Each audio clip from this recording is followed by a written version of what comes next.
In the heart of West Africa lies Nigeria, a nation rich in biodiversity and natural resources.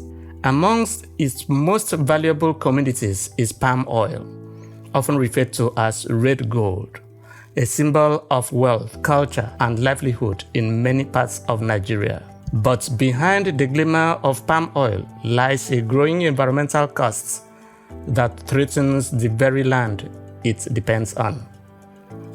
Once a symbol of prosperity, this golden crop also casts a shadow over the environment and the communities. This is the untold story of Nigeria's palm oil industry and its environmental toll. It's Nigerians' red gold, as it were, and if history will serve us well, the countries right now in the world, particularly Malaysia, that is doing well in that aspect is a country that got its palm fruits from us here in Nigeria. So for some time now, we've been in the forefront of producing that red gold, as we call it. But regrettably, we have suffered some decline of unpleasant nature. We are not super excited about the fact that we are no longer the top producers, but taking advantage of our red gold, just like you call it, it also has its own negative effect to the environment, like we try to put it, because large-scale palm oil cultivation have various adverse effects to the environment. One of them is deforestation and habitat loss. Deforestation and habitat loss. When you decide to do large-scale palm oil cultivation, you definitely have to deforest the area with which you are going to plant. And when you do such a thing, definitely you are losing some couple of habitat, because the ecosystem itself will be affected, because of the nature of which this cultivation takes place. Sustainably, that you have to plant nearly every year, because if you go into farming and you don't have a cash crop like palms, you are not a farmer. Because you plant cassava, you plant maize, at the end of the day, during the harvest, when they are harvested, if a visitor comes to the farm, he may not find anything there, but palm oil permanently, palm trees permanently will be there. You can stand in your farm for 50 to 100 years, depending on the varieties. And if you are a very serious farmer, from time to time, you replace, you rehabilitate. And without rehabilitation, that means there will not be continuity. So sustainably, for the palm production to be sustained, you have to be planting in phases, so that when others mature and it needs to be replaced, you have other ones standing. So that is what we do. In aggregate, in Nigeria, Akwa Ibom is the highest producers of palm oil, because there is no environment, there is no homestead, there is no family compound. Even within the town that you go, you will not see palm trees standing. So it is sustainably planted. And even in schools, majority of schools, secondary schools, primary schools have palms planted within the school compound. So that is what we do. We have to preach to farmers, to people, to the youth, and even now, to plant oil as an issue, to plant as what is going to help them in future. So sustainably, or for sustainability and adoption of whatever we are doing, we have to plant palms nearly every year. Well, we need to balance the positive and the negative impact and see where we stand. The economic consideration in most cases shouldn't be taken over the environmental consideration. Now, when we talk about palm oil production, it's a whole process, and the processes start from land acquisition, land preparation, preparation of nursery for the seedlings, planting, and then tending, harvesting, processing before we can now have the oil itself. So at every of this stage, there are some environmental implications. Let's take land acquisition. You can't have palm tree plantation without land. And available land, by the time you move in to clear, there are a lot of other ecological and environmental consequences of that clearing. You're exposing the topsoil, you are exposing the soil to erosion, you've created impact in concerning biodiversity, because if it is a forest, you have a lot of different animals using it as a habitat. By the time you clear the forest so as to have your palm tree plantation, you must have destroyed habitat of several other living things. So there is an impact in fact, land acquisition and clearing. So fertilizer, pesticide. When we talk pesticides here, we have about the herbicides, the insecticide, and so on and so forth. So all these things will create impact on the environment. You are having an increased residual concentration of some chemical substances in terms of the agrochemicals and all other things that you're applying. Now, by the time the trees mature, harvesting, the processing itself also has its own reason. Palm oil production, you produce what is called effluents, palm oil meal effluents. And those effluents, if not properly handled also, when discharged into the environment, also create another serious problem.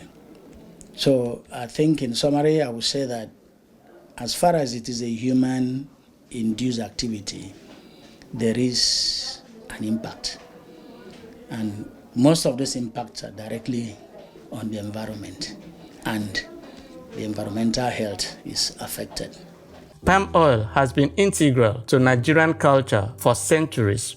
However, the 21st century has witnessed a surge in industrial-scale production, driven by both local demand and global markets. The red gold has deep roots in Nigeria's history. Once the world's largest producer, it fueled colonial trade and sustained rural economies for generations. It remains central to daily life, found in our food, soaps, and cosmetics. There are a couple of farming practices that we could use to mitigate this negative impact. Like I said earlier, we need to put it side by side, the environmental impact and the economic impact.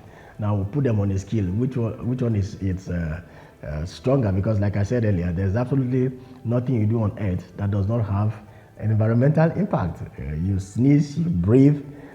Some time ago they told us that when you go to the gym, you're releasing a whole lot of greenhouse gases. But again, it's also good you go to gym so that you feel healthy. And how do we cope the excesses of this scientific effect on the environment? I said one of the ways is agroforestry and diversification. Now, instead of planting only oil palms, this approach involves integrating other crops, livestock or native trees into the plantation. But I went to somebody's farm.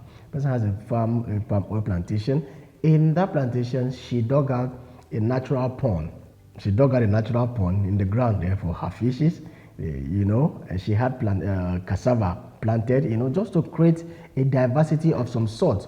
So there is no monocropping, there's no monoculture in cropping. This helps in increasing biodiversity because, already we say one of the effects of oil palm cultivation in large quantity is the harmful nature it has to have biodiversity. But when you bring in other crops into it, increases biodiversity, it improves our soil health and provide additional income streams for farmers. Some communities, you see farmers use the shaft from the north to amend where they are staying, so to protect floods, to protect erosions. So if a farmer is not using the shaft or any component of the palms well, it should be buried. You can incorporate it into the soil. It should be incorporated into the soil so that the environment will not be polluted. Unless those that are staying close to the river, that after harvesting and producing the fine oil, the oil, they throw the waste into the soil, into the river. thereby polluting the environment. Polluting the environment if it is too much, but if it is not too much, even the fish in the river will use the waste of that oil production, and they will grow fat.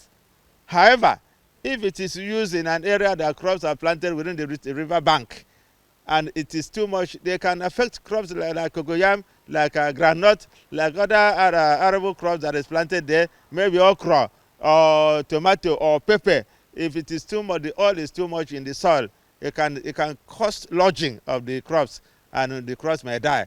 So it is good to control, and we advocate to the farmers and people that are not using the oil palm waste to start using it well.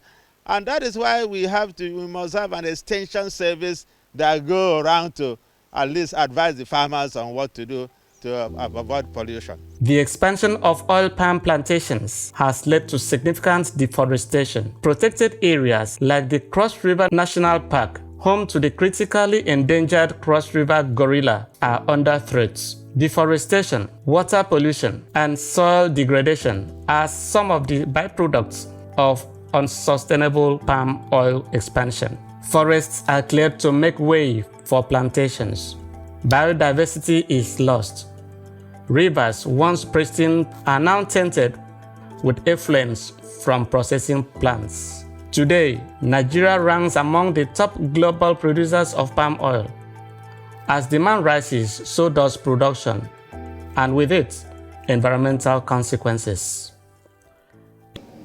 Greenhouse gas emission, we are looking at maybe two gases very much. We are looking at the CO2, carbon dioxide, and then we look at methane. Now, as far as that gaseous efflux is concerned, the palm tree is a photosynthetic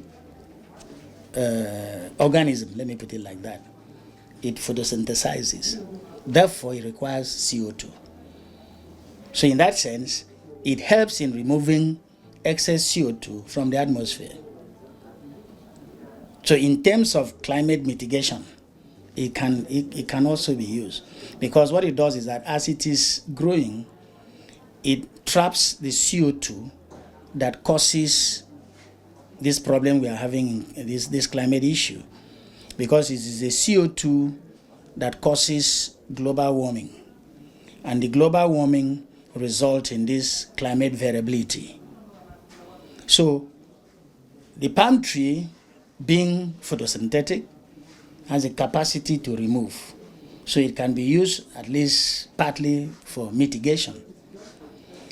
The other area that will be a problem is if during processing of the oil we allow that process to involve anaerobic digestion. In most cases, anaerobic digestion will result in the production of methane. One might wonder, where is the methane coming from? This is another greenhouse gas. Where is the methane coming from? Like I was trying to say something about the palm oil meal effluent. You know, the acronym is POM, P-O-M-E. And this is the key source of methane emission. POM, as it is a liquid waste product generated during the milling process. When the effluent is left to decompose, for those who don't know what the effluent is the byproduct of the palm fruit. When they are left to decompose in large open ponds without oxygen, it releases methane gas. You know, sometimes you go to our local mill, you see them, they pack those effluent in places, they pack them there, they pack them there. Unknown to us, scientifically, when they are there, as they are decomposing, they are emitting methane gas. But you see, these are scientifically proven.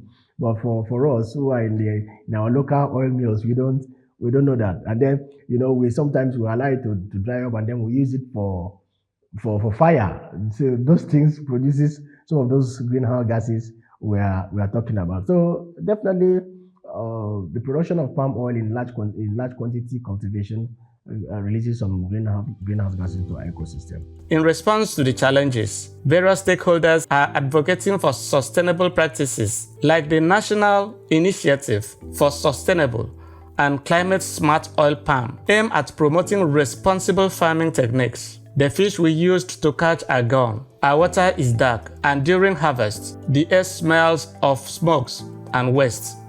But not all hope is lost. Across palm oil communities, some are innovating, advocating, and adapting. The moment when you say plantation, we are not looking at 1 hectare, 2 hectares. That is big. But when we talk about plantation, we are talking about several thousand hectares. You can have a plantation that covers a distance from here, where we are talking. We can cover from here to near Ikotekbene. So it's going to it makes use of a large expanse of land. So bringing down what had been there originally is where we are talking about that the diversity is being affected, because that expanse of land could form a habitat for different types of animals. The challenge is clear. How does Nigeria grow its palm oil industry without sacrificing its environment? We've had this story that Malaysia came to Nigeria to pick seedlings, and now Malaysia is a leading world exporter of palm oil. Assuming we never had any policy, getting to Malaysia to find out how they are doing, I think should be a very good step in the right direction. Nigeria's red gold must shine without staining the land. The future of palm oil lies not in profit making, but in protection, preservation, and progress for all.